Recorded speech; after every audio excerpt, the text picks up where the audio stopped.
pronti? 1, 2, 3.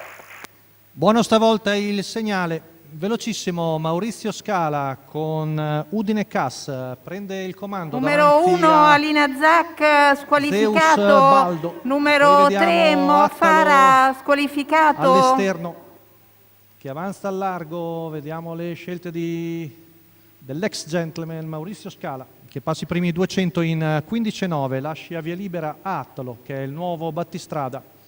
Terza posizione per Zeus Baldo, poi vediamo numero 2 di Vicky Bomber Treb a precedere Ulisse Trebi, il primo ad avanzare all'esterno è Veles Daghi con in schiena Spirit Robi, poi Zeniati Alux 600 in 31,1, con in vantaggio il figlio di Amigol, portacolori della scuderia quirignana che arriva ai 600 metri in 47,8.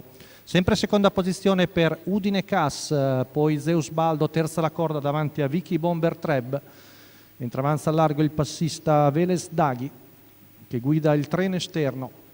Giro completato da Attalo in 1, 3 e 3, cavalli sulla curva con Attalo che prende una lunghezza a Udine Cass, poi avanza sul passo Veles Daghi, alla corda sono sempre Zeus Baldo e Vicky Bomber Treb, mentre il treno esterno dietro Veles Daghi è composto da Spirit Robi, mentre c'è, vediamo anche addirittura la terza ruota di Volo Rivarco OP che arriva ai fianchi di Zeniata Lux. Siamo al secondo passaggio davanti alle tribune. Attalo sempre in vantaggio, seguito dalla pariglia composta da Udine Cass e Veles Daghi. In terza ruota per Volo Rivarco OP che è all'esterno di Spirit Robi, poi Zeniati Lux, cavalli sulla penultima curva con Veles Daghi che appariglia Udine Cass. Attalo però è sempre in vantaggio e percorre la curva in 14,7. Siamo sulla retta di là con Attalo ancora saldo battistrada, Veles Daghi che sta sopravanzando Udine Cass, poi ancora Spirit Robi, Zeus Baldo terzo alla corda,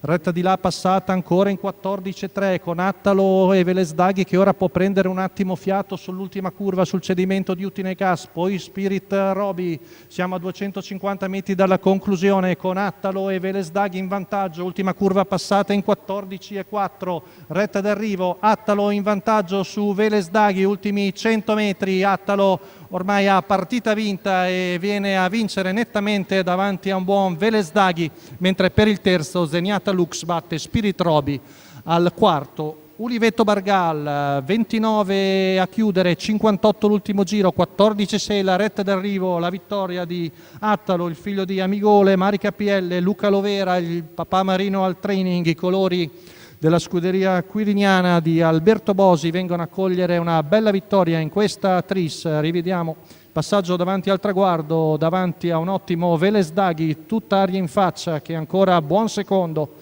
mentre per il terzo vediamo Zeniata Lux, al quarto il 12 di Spirit Robi e al quinto il 17 di Ulivetto Bargale. Tutto per la giornata di oggi all'Arcoveggio. L'appuntamento anche per questa settimana è per sabato prossimo.